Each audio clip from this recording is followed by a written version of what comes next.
Hospital in Malta. Berg then returned to his field of geriatrics, serving as a facility manager.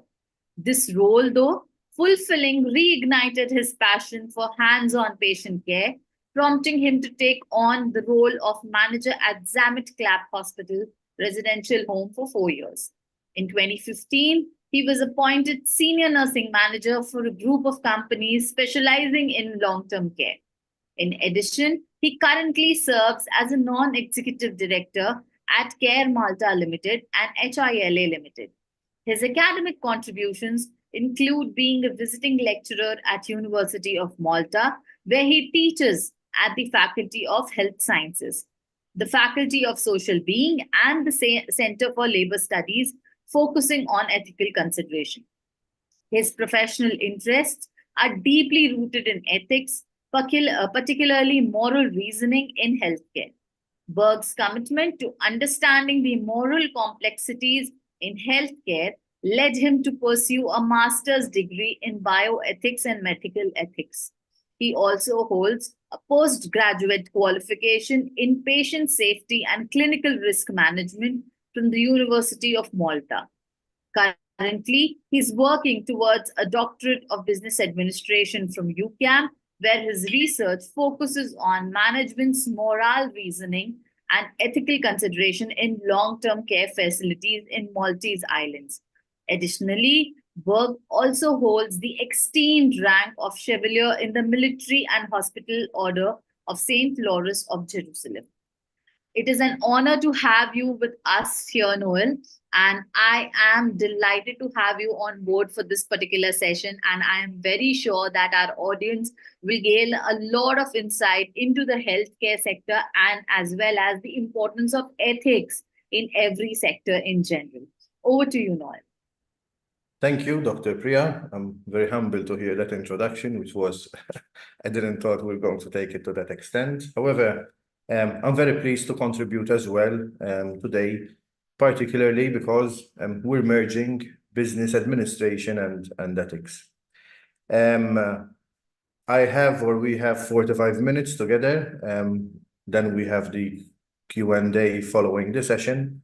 Please do take notes because I might bring about not the typical research, the typical empirical format, but more the philosophical based and how we can attribute that to management. And we're going to see ways and means how to do it. We have 45 minutes. I could take 45 days to do today's session, but of course we need to time manage and make the maximum of what we have. So today the focus is to try and attribute ethics in management. So the keywords will definitely be ethics and management. Okay, so let's keep on the construct on these two words because I think that they are the grounds for whatever will be looking and trying to explain. For the benefit of whatever we'll be doing, I will be as well giving some examples, simple examples, because ultimately ethics is something more related with what happens on the constructs of the day-to-day. The title itself, one clarification about the title is that I mean, leading with ethics, because ethics at times we use it more as a buzzword rather than as an actual fact of implementation or interpretation. And what I would like to highlight is that the actual guide for managers is that we're taking the route. It's not an actual guideline because we will see that a guideline is an ethical framework in itself, but this is an actual route for managers to lead and speak about ethics. Now, to start off with, of course, there are definitions, but I would like even to start with even the word ethics itself. So the word ethics itself brings about a lot of connotations and relations with management, because ethics is derived from the word ethos, which in terms of understanding ethos, it is actually a translation to a character. And whoever works as a manager and whoever works in business administration knows that the constitutions of the day-to-day more or less revolve around characteristics relevant to the character of the individual. And this is the preamble of how and why ethics is important, not only to mention it or to discuss it or to follow it, but to actually make ethics as part of whatever happens within the realm of management. So if I'm a manager, part of my constitution needs to express the ethical implication and understanding. So going back to the slide to understand what is ethics, I made some, because you will find an indefinite amount of definitions of ethics, but I wanted to break this down to make sense in management, because people tend to take it to whatever sector they would be in. For example, in the clinical sphere, most often than not, ethics would represent denominators which constitute the clinical dimensions. In this case, I wanted to bring more logic and reason as to why ethics is important and the role of ethics in management. So to start off with, ethics is a set of core values. Now, this relates not only to individuals, because me, Noel, as a person, I have my own values. I am constituted by values which I bring about because of culture, because of religion, because of my school of thought.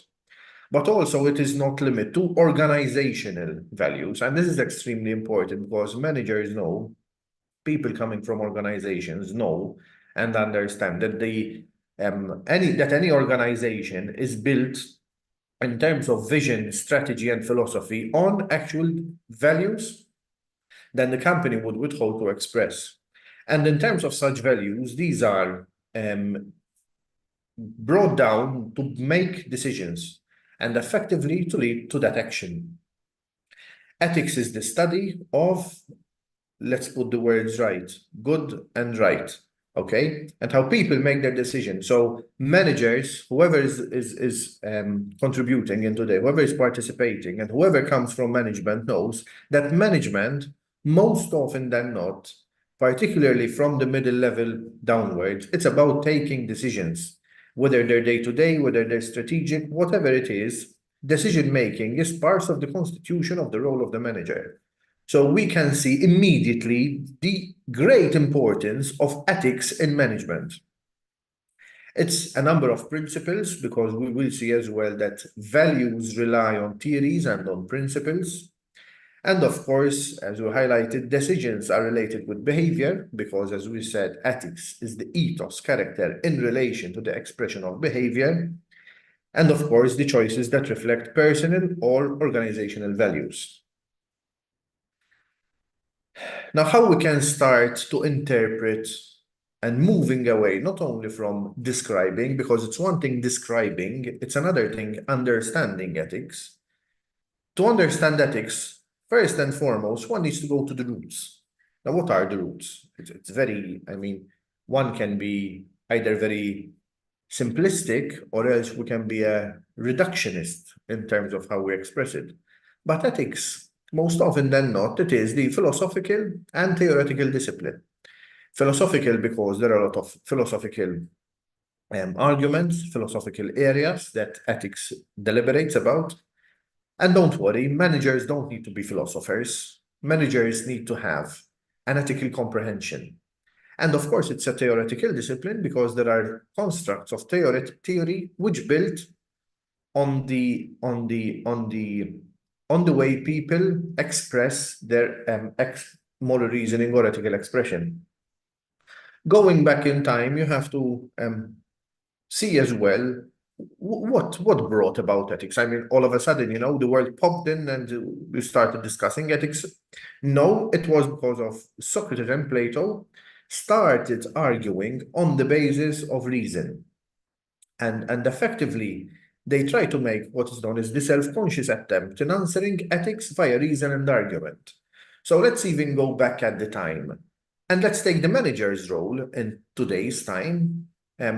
There is reason and there is argument as key words. Of course, reason is fundamental in management, and the argument, the construct of situation, of an implication, is again extremely important in management.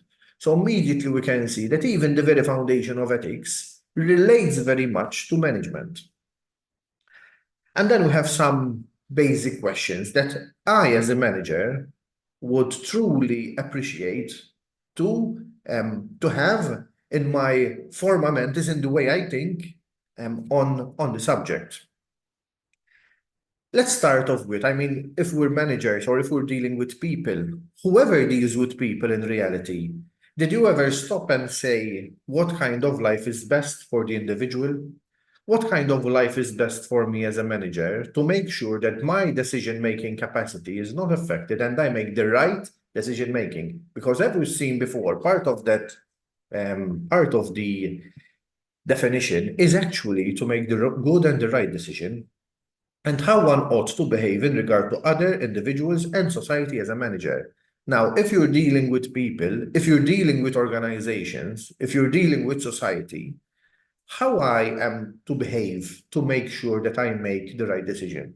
Now, whoever works in management or whoever is exposed to business administration, one of the crucial questions that people do ask, and this is why reflective practice kicks in and really, sustains the argument of its importance, is how am I sure I'm making the right decision? And ethical formulation on the basis of moral reasoning helps us to understand further why and how this decision can be ascertained. There are different ways and means because me, my colleagues, whoever is listening and contributing today, we're people.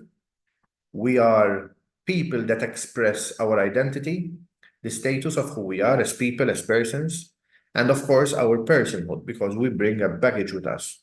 So whilst on the basis of person, who am I as a person, will probably be linked, because ultimately what constitutes us as the person is the same, our way of reasoning is probably different because we are from different cultures, we have different schools of thought, we come from different secular perceptions. So there are these differences in between. And this is why I might say something is good and you might say something is bad. The famous acronym, or the famous example that when you have a glass half filled, you can interpret it as half filled glass or you can interpret it as the half filled glass. And in this respect, when it comes to management, one needs to ensure that questions in themselves retain an identity, okay, that are not solicited with risk. You don't base ethics on risk because ultimately you end up never taking an ethical decision. And of course, you deviate from judgment because ultimately when you judge, you would predispose and you precondition an ethical decision. And sometimes managers in the business sector, people need to ask. I mean, taking the right decision does not always mean making everyone happy. I mean, one of my biggest mentors in management always told me, if you want to make everyone happy, sell ice creams. It does not mean that not making everyone happy, I am not an ethical agent, okay? Because ultimately, ethics is not about making people happy. Ethics is about making the right and the good decision. And how we start gearing up to implement ethics in management, because so far we've said a lot of things and we need to, calm down actually in how we do things. So ethics in management, do we come to the formulation of perpetual questions? What is a perpetual question? A perpetual question is a question that never comes to a conclusion. So is this the way we want to discuss things, building an argument and never come to conclusion? Because in management, we know that to be efficient and effective, we definitely need to come to conclusions. Do we need ideas to answer how we can be ethical? Effectively not, because it's not about an idea, it's about a theory, it's about the way and the formulation of oneself to the expression of the behavior and character. Or else is it idiosyncratic is when you have a peculiar contribution to theoretical application. So we want to live by the rule and we are deviating from that pragmatic approach in management. There are different ways how to make interpretation of ethical interpretation in management. One of the commonest, okay, is, and normally most of the organizations stick to one line. In fact, even if you go to organizations, etc., people would be, for example, asking for the code of ethics. Does this organization have a code of ethics? Do I have a code of conduct? It's a number of points. It's a number of elements constructed in one guideline, and people need to follow them. That is the descriptive type. However, ethics in management is bigger than that, because as you know, a manager can work in hospitality, a manager can work in factories, in productivity, in the public sector, in healthcare, in skilled areas, in factories. Call it what you want. The baseline, the basis of a manager remain the same. And when you have such a vast comprehension in the pragmatic approach to management, one needs to make sure that all the areas when it comes to ethics are taken into consideration to come to that ethical conclusion. So what I tried to present today, what I'm trying to do is that I basically took what is the normal understanding of the different types of ethics, try to go through them to see how actually we can apply, how actually we can construct the reasoning, ethical way of expression into different ways and means according to what we need and how we need to take an ethical decision. And the constitution of the major areas would be the descriptive ethics, normative ethics, meta-ethics, and applied ethics. There are different ways how to look at them, because you can look at them as a tool, you can look at them as a philosophical construct, you can look at them in different ways and means. But the crux of it all will remain and will concede when we look into the application of theories that we'll see. And eventually we will be on the lookout that if we are to follow certain approaches in ethical decision making, most often than not, the outcome would be very close. Contrasted, but close. So we have the four main areas, we mentioned them, and we will go through each and every point. Primarily, I started with descriptive ethics because, as I told you, descriptive ethics is, I believe, that in the organization, in the business world, or in business administration and in management, mostly what is effectively documented is descriptive ethics. As the word itself implies, it's the description of ethics. So what do we have when we try and look at descriptive ethics? It is actually the describing how people behave and what sorts of moral standards they claim to follow. So, for example, if in your organization, your code of ethics would solicitate that each employee must be treated fairly, any situation whereby a person is not treated fairly would not follow that code of ethics and would be unethical within that context. But I highlighted and I'm mentioning the word context because ethics is also contextual.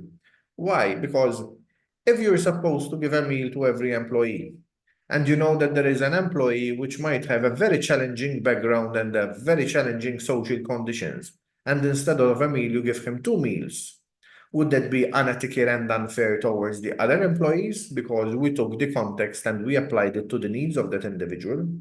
So that is how and why I'm giving a silly example, but actually it's a factual example as well. And descriptive ethics integrates a number of social sciences. Anthropology, for example, when it comes to understanding society, psychology, sociology, and actually a history on what people actually do and the reasoning of implementation to their ideation of moral norms. So when you have a code of conduct and you walk into an organization and they would present a code of conduct or a code of ethics, that comes because there is a history to that code of ethics. In fact, code of ethics, sometimes it's also specific to the organization because it brings about the history of that organization and the expression into a particular code of conduct. So it is not only organizations, but there are also professional bodies. For example, when you have associations, law firms, and this is all inclusive. You have also professionals that relate with management, for example, board of directors. So the code of ethics or the descriptive ethics can be accounted for or ascertained to be the regulatory ethical body from this perspective. What is interesting is that this type of ethical expression is comparable. So what's interesting, I come from an organization, you come from another organization. If I'm a manager and I have the experience of 3 organizations with 3 different code of ethics, I am in a position to compare.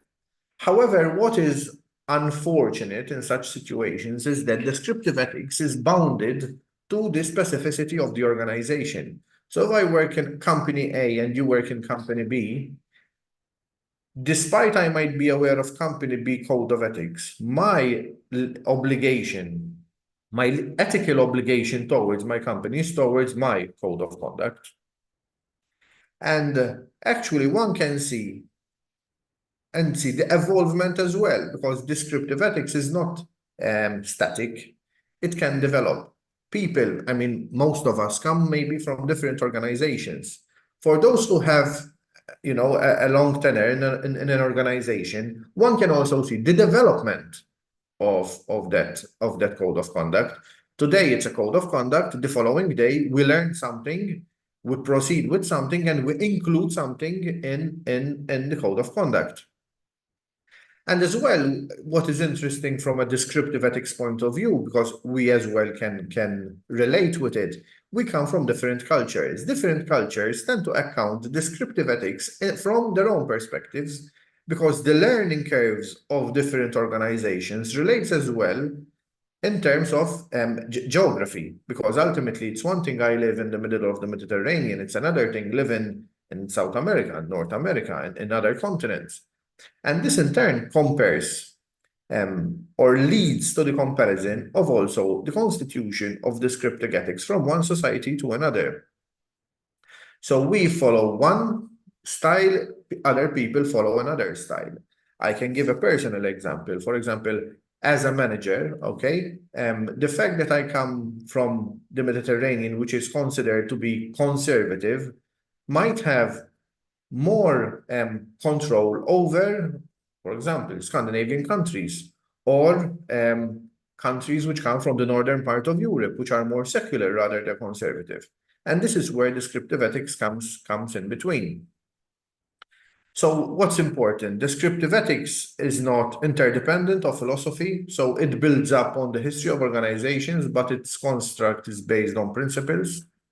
It is formulated through social science, as we've said, sociology, anthropology, philosophy, etc. Not implemented to solve moral dilemmas, because it's not you have a problem, but you have to apply norms.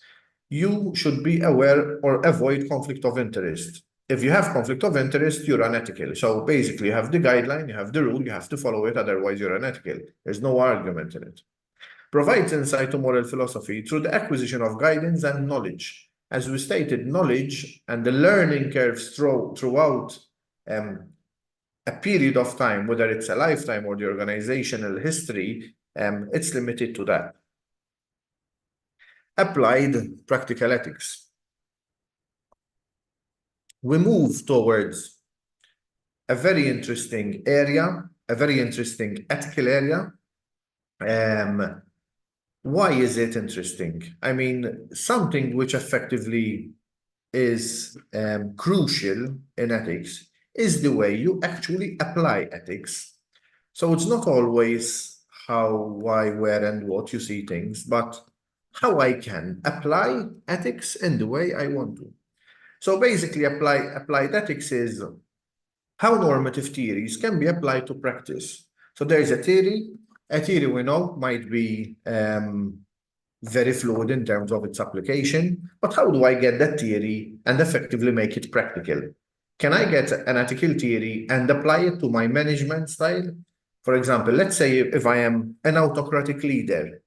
If I'm an autocratic leader and I follow very much or in sync with what is known as consequentialism or utilitarianism in ethics, that means that whatever the outcome, the end would justify the means. And that would be extremely critical to the way I express myself and the way I do it. There are ethical theories that I will mention or schools of thought whereby we'll take into consideration. However, when normative theories are applied, there is the complete involvement of moral dilemmas. Managers are constantly into moral dilemma, whether this employee had an incident, whether there is an authority or regulating body pushing towards something, whether you have a financial crisis and how it will impact the clients and the employees. Is my organization based on good models of business ethics? So this is constantly, whoever works as a manager is living in a continuous moral dilemma. And it is the question and answer to ethical dilemmas to the extent of conflicts and tension in terms of credentials to the institution, because ultimately the moral dilemma most often than not would be the result of the outcome for that institution. Applied ethics is the branch where ethical thinking can play a role in generating cooperative solutions. Why? Because if, for example, I am dealing with an employee, I have, let's say, staff meetings, and I want to negotiate particular issues, or I want to address particular deficits in my service provision, in my production, how I should address these in an ethical way to make sure that I get the best of both worlds. Of course, we know that to solve a problem, one needs to account for practicality, and applied ethics is a practical way how to actually be ethical in what you do and how you do it. And of course, it's how you get that philosophical theory and make it valid and give contrast to value to it. So, as a manager, what can I achieve if I adopt applied ethics? Now, I'm pretty sure most of you will sync with this way of ethical reasoning, of this way of ethical adoption. Why? Because effectively, when you adopt applied ethics, even from the ethical theories and the construct of ethics itself, immediately you can highlight that because of the practical side, you highlight the loopholes within the eudaimonia, okay, in management. So it's criticism of moral theory and how to make that practical and even better. It highlights contraindications of moral ideas, for example, because sometimes I would like to take this decision, okay, because I believe in the autonomy of my management skills. On the other hand, this might come to conflict with the standard operating practices that I have within my company. So this comes to bring the prioritization on the aim of the theory and accounting to different solutions. Let's say, for example, I want to adopt what is known as the rights-based ethical theory. So the foundation is the rights. If I am discussing with my current staff, with my employees, and all of a sudden I realize that I'm deviating from respecting their rights, that could be a loophole. And that is where sort of applied ethics stops. Building on that is what known as normative ethics. I'm pretty sure that most of you have heard the word normative or normative theories, or what is this? Let's try and make sense, out of this. Normative ethics is the traditional form of moral philosophy. So if you want to buy a book on moral philosophy, it's impossible not to delve into normative theories. The focus is based on having justification based on the guidelines. So you don't have a guideline as in descriptive ethics and you follow it, but you have a theory and you apply that theory. So actually you lead to the answer of how we ought to live. Okay, so me as a manager, how do I ought to live? By respecting my duties, okay? By fulfilling and respecting all employees. Normative gives rationale of norms, and this is extremely important because it's not the implication like in descriptive ethics, you have this, you follow it. It's not like applied ethics, you try and apply something even in the contrast of contrasting with other theories, but it's making reason in norms, okay? Actions and even guidelines. So if there is a guideline and you will not find rationale to that, subjected to normative ethics, that needs to be changed. or else it is known as prescriptive ethics. So you can immediately even link descriptive with prescriptive. Descriptive, you have a description. Prescriptive, it's like when you went to the doctor and he makes a prescription for you. You will have what is apparently good for you to make you better. And effectively, normative ethics is what is good for the manager to make his decision even better. This is where focus needs to be given. Because in management, okay, there are four big teams that cannot be or one shouldn't leave or not give due attention to. The person, whether he's the client, the staff, your boss, whoever it is, there is a person, your motive. What is your organizational motive? What is your personal motive? The action, people, managers take decisions, and that decision is translated into an action. And for every action, as even Newton's laws of motion, for every action, there is a reaction, a consequence to that action. And these four pillars are strongly embedded in management, because ultimately this is what leads to the contracts of expression. So if you get the cluster, one is focused on the person, the other on motive, one on rules and on consequences. This means that the starting point to understand this is completely different. Why? Because if you're focused on the person, you need to look at the virtues of the person. You cannot look at the consequence. So it's either I'm dealing with my employee or with my client, or else I'm dealing with my profit, with the outcome, with efficiency. So when I look at my profit and loss report at the end of the month, if I'm adopting a complete consequentialist approach, that is fine, because I'm looking at the financial bottom line. However, we know that the manager, all right, being a virtuous agent, being, as we highlighted, the person who takes the decision and being right and wrong, has the responsibility to evaluate a whole process and not just the ends. So if we look at the person, there is the virtue approach, and the virtues constitute a number of things: justice, sympathy, compassion, so all of these virtues are translated when normative ethics is taken from the person's point of view. The motive is, of course, and the action are purely deontologist. What is deontology? Deontology mainly was the philosophical argument of Western philosophy, Master Kant, Immanuel Kant. Not to go into a lot of detail, one of the main arguments of Kant was that he focused on the duty and what is known as categorical imperative. Now, what is this?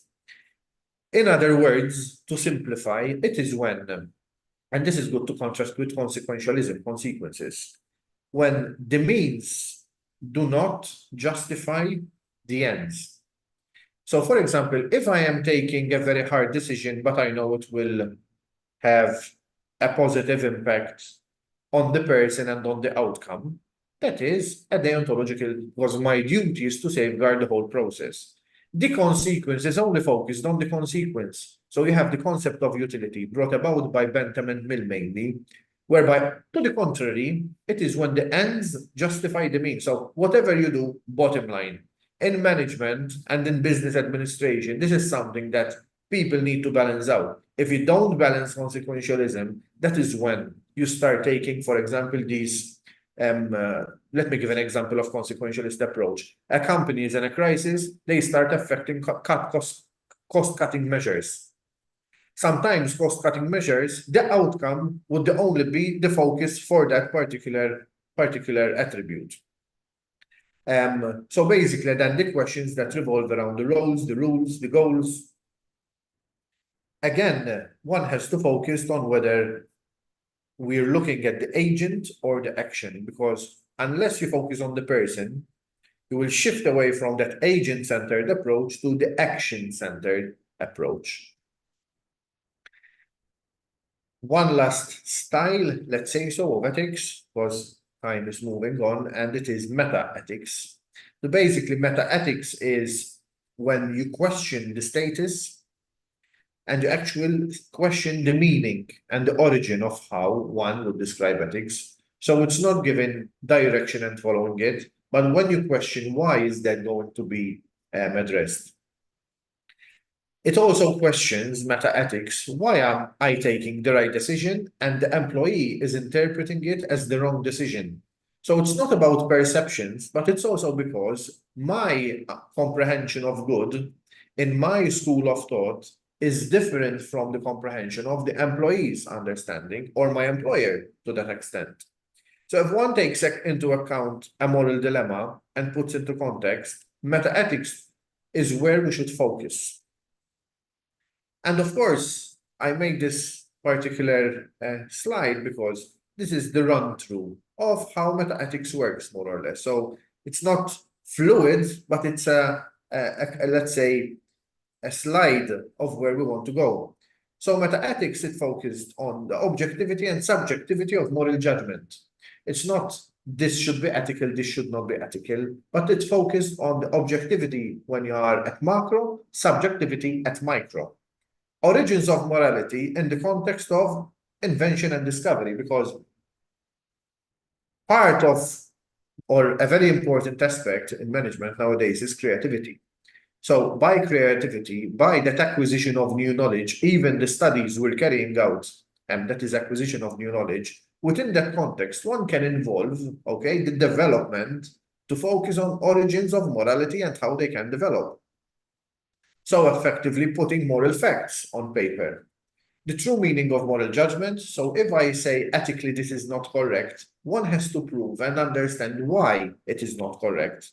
And of course, is the definition of not natural terms. Reason being is that meta leads to the physical aspect of ethics, and this is why it has to be proven and accounted for in natural terms. Now, we mentioned 4 clusters, okay? And these 4 clusters are the general understanding of how we can see ethics in the management sphere. Yet there are some misconceptions, and they originate from the fact that apart from theories, okay, philosophical theories that we can spend days discussing and hours, there is an element of principalism. I'm pretty sure, again, you might be familiar with some, but on the other hand, you must have, I mean, people must be aware that principalism, whilst principles have been adopted and discussed for years, there was a crucial aspect in healthcare ethics and then interpreted in management ethics as well, which relate to principalism, whereby you do not adopt a theory, you are not taking decision based on your moral theory and school of thought, but in accountance of principles. And there you have a number of principles that guide, that lead managers to take a decision. But the decisions should not solely rely on that principle, because other than if you rely only on one principle, the manager's decision would be biased. For example, one of the primary principles expressed in management, and there are a lot of papers discussed, is autonomy. I mean, I will not go into a lot of detail. What is autonomy? I'm pretty sure that autonomy is discussed by most of you as people in business administration, but autonomy is broken down to self-rule and self-determination. So me as a manager, in the way I want to be autonomous, okay, in the way I want to express myself in my decision-making capacity, am I at the liberty of doing that as long as I do not affect anyone? So it is when you're giving the manager the human capacity to relate with rational principles. And nowadays, autonomy is not discussed by itself as autonomy, but also on relational autonomy, because autonomy needs to be relational to the context. You cannot decide, I'm the autonomous agent, I take the decision, because let's say I'm the director, I'm at the top of the hierarchy, organizational hierarchy, I take the decision that I want to take. It doesn't work out that way, because it has to be relational to the aspects and areas of concern. Moving on, is the beneficent. Again, especially in the US, there are a lot of papers on the beneficent and benevolent manager. So the beneficent action, what is it? The beneficent action. It is when you want to do good. Beneficent is when you take an action and do good. So let's break down, because again, in management, part of the decisions need to relate with the intent. So if I'm making gross profits and my intent is good, that is excellent. If I'm making gross profit and I don't have a good intent, one can question the ethical approaches to that. So traditionally, it is crucial in management, and one has to see the implications. I mean, there are who works in the public sector in management, he can have this in the philosophical, organizational philosophy of social welfare, for example, programs. Who works in the education, scholarships for students. Even who works or who considers environmental ethics as crucial. I mean, this is all the benevolent. I want to do good. So what makes, such actions benevolent? What considers such action benevolent? It's the intent to do good. Another principle which is extremely important, and it is, I believe, and actually there are papers showing it, particularly Hartman, which discusses a lot justice, is the element of justice in the way you express your management style. Justice is a moral obligation. You cannot be a good manager if you're not just. It is impossible. Why?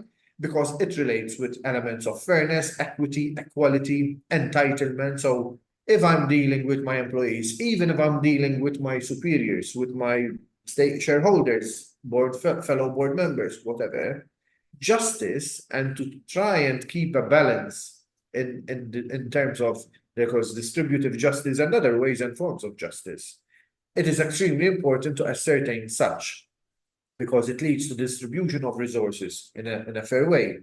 It respects people's rights. I mean, I cannot treat people in a different way because as a manager or in management, I would be unjust. And of course, respect moral laws, because I have to appreciate that people have different backgrounds, people have different religions, people have different cultures, and that is to be respected. Of course, equity and equality are crucial in terms of justice expression. And again, one cannot discuss justice if there is the concept of equality and equity not to be ascertained in a fair way. As I stated before, the manager has logic to reason in terms of how to be either adopt equality or equity. I'm not sure. I mean, if in the question and answer if people want to discuss the differences, I'll be more than happy. But in terms, yes, managers are obliged to follow such.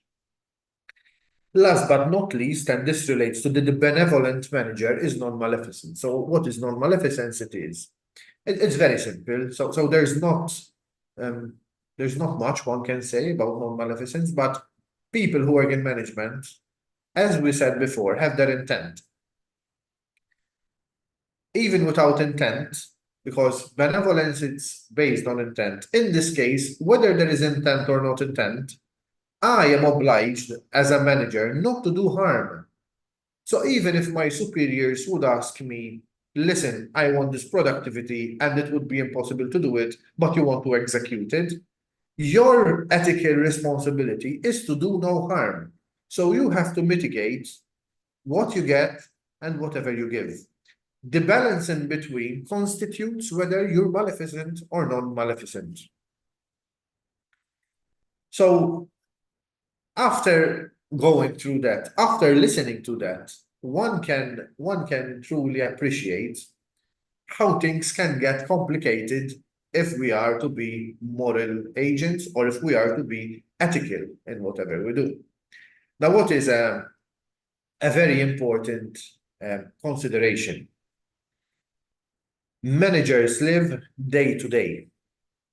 Management is, I would say, the invisible aspect of a service that, on the other hand, leads, gives the aspect of leadership to organizations, to enterprises, to call it what you may. And the crux, if we have to get the bits and pieces of whatever we were saying, centrally, it was about respecting people. So I think that from what we've said, you come to the conclusion that respecting people remains to be fundamental. Treating people with dignity, whether you're on top or whether you're at the bottom, what is dignity? I mean, and again, in ethics nowadays, the concept of dignity is kicking in. But dignity is nothing more than the status of being a person. And the person has to be respected as a person. And whether you're the cleaner in an organization, whether you're the Top Gun CEO, every person has to be treated with dignity. Treating people fairly, because ultimately, fairness and respect also with one attributes that to the Declaration of Human Rights, particularly Article 1. It is in line with such. And of course, supporting choices, because as we've seen, a manager takes decisions and the manager leads to particular choices. What else could there be in the world, in the business world, that we might not have literally, spotted on? A very interesting principle that probably, or whoever, looks into or reads or makes a literature review of business ethics, you will definitely come across what is known as the Cox Principle. But this is a very, very interesting principle because what we've seen before, we've seen the normative, applied, descriptive, etc., etc. But the Cox Principle is based on different notions of and attributions that, unlike the previous principlistic principles, which solely focus on the principle itself and how to articulate that principle in your management style, in your management way, in the outcomes of the organization, the Cox Principle is guided by three fundamental aspects that lead to make the manager a moral agent, to make the manager take the ethical decision. So basically, the principle seeks to define behavior for responsible management based on mutual benefit. I cannot squeeze everything out of my employees. I cannot try to squeeze whatever I can from my customer, but there needs to be what is known as mutual benefit. This principle is based on the elements of trust and respect.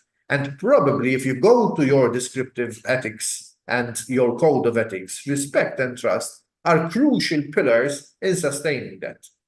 Stewardship, the ownership. Nowadays in management, we also refer to this as engagement, for example. Now, me as a manager, if I do not engage in what I'm doing, I'm not relating to Herzberg's motivational aspect and engagement, but this is stewardship, when you own what you do and how you do it. And last but not least, and we mentioned briefly this point, is, of course, the preservation of human dignity. As a manager, as, call it the director, CEO, whatever you do, how irrespective, the starting point of any moral consideration, of any ethical expression, is the preservation of human dignity. I will not take long. We're getting there, so we are more or less online. It might take 2 minutes longer, but I would like to start concluding in here. What is the ethos of a manager? So after what we've said a lot of things. Hopefully you were engaged in what I was discussing. What is the ethos of a manager? Is it dependent on social system and external factors? So if I'm a manager, am I or should I be the puppet figure of whatever is happening in an organization, or I should be that intrinsic agent that contributes to ethical character, to moral character? As managers, do we ever stop and ask why we are doing something? But sometimes you get revolved in this day-to-day aspect. Sometimes we get carried away by tradition, by norms. Do we stop and ask? If we're doing something, do we reflect whether we want to do it, whether it's my moral expression or society's ethical acceptance of doing something? What if something I refuse to do it because I believe that for a better product, for a better service, I should go down this route? Should I always follow policy and procedure if I know that I could do things better? And this is a question. Here is where we relate in the different styles of ethical expression. Are we scrutinizing whatever we do? Because I'm in this role, am I scrutinizing and questioning the efficiency and effectiveness of the role, of how I want to be in the role? And this brings us to challenges. Challenges because the manager is a moral agent as well. And if we question why do we do it, it is because simply we believe in something right and wrong. No, but it's because as a moral agent, you express right and wrong decisions. And lastly, if we don't follow, we don't abide, I mean, if we have to question if doing something against morals and principles can have different effects on people, how are we linking this negative impact in my role as a manager to others and those people around me? And in that relation, one can come to reflect on whether I am an ethical manager and not. I come here to sort of to the conclusion of this session. Of course, I'll be happy to discuss any point that you would like to discuss, clarify, answer. If you would like to bring case studies and examples, I'll be happy to facilitate along these lines. So, Dr. Pri, I don't know if you want to intervene at the stage. Thank you so much, Noel. The session was so engaging and intrigued that we are getting a lot of comments and appreciation pouring in as to how useful this session has been for everyone and how much have they enjoyed the session as well. I'm sorry I had to rush a little bit, but as I told you, time constraints sometimes. Time is what it is. True. And ethics of late, as I might be totally wrong about it, but ethics of late has become a matter of convenience rather than a matter of choice. The managers choose to follow ethical principles of late as per their convenience in situations rather than what is right and what should they do. So the session that you just took has highlighted a lot of aspects of what a manager or a person in a leadership position or a specific individual as such should do, and how ethics and following ethical guidelines is important for every one of us as individuals. We have a lot of questions as well, Noel. I'll try and sum up these questions and bring it across to you so that it does make sense. The first question is from Michael. He wants to ask, what are the considerations for ethical decisions? Mana, as I was going through the PowerPoint, ethical decisions should be based on the influence of an ethical theory. Now let's break this down. Unless you consider an ethical theory, and most often than not, we are biased because of our culture, our bringing, etc., etc. Unless you express an ethical theory in whatever you do, the foundation of the good decision would be very fluid. Why? Whether you believe in something or whether we agree in something right or wrong, it does not mean because I agree in something right and you agree in wrong, effectively it's either right or wrong. So, for example, let me give an example. We all believe that child labor is not good. I think we're not arguing about it. Why? Because the basic principle adoption is human dignity. And we believe that human dignity is or should be respected. On the other hand, why does it happen? Because whoever permits this to occur, the primary aspect and focus would not be dignity, but probably it would be consideration of financial aspects. How does theory come here? I mean, how can we then fragment it?